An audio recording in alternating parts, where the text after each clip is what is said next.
The storm at sea. Now when the south wind blew gently, supposing that they had obtained their purpose, they weighed anchor and sailed along Crete, close to the shore. But soon a tempestuous wind, called a northeaster, struck down from the land.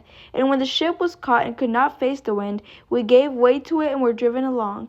Running under the lee of a small island called Cauda, we managed with difficulty to secure the ship's boat. After hoisting it up, they used supports to undergird the ship.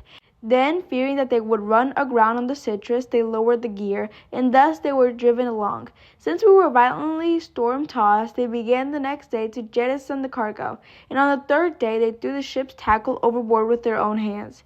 When neither sun nor stars appeared for many days, and no small tempest lay on us, all hope of our being saved was at last abandoned. Since they had been without food for a long time, Paul stood up among them and said, Men, you should have listened to me and not have set sail from Crete and incurred this injury and loss. Yet now I urge you to take heart, for there will be no loss of life among you, but only of the ship. For this very night there stood before me an angel of the God to whom I belong and whom I worship.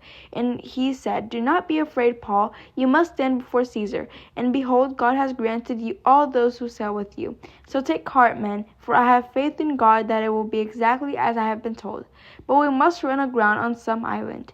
When the 14th night had come, as we were being driven across the Adriatic Sea, about midnight the sailors suspected that they were nearing land.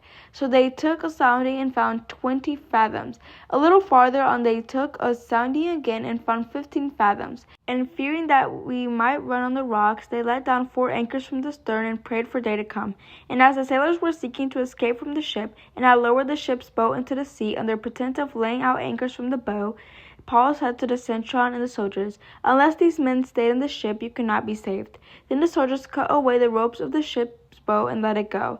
As day was about to dawn, Paul urged them all to take some food, saying, Today is the 14th day that you have continued in suspense and without food, having taken nothing.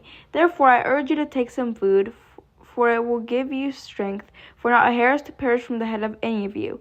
And when he had said these things, he took bread, and giving thanks to God in the presence of all, he broke it and began to eat.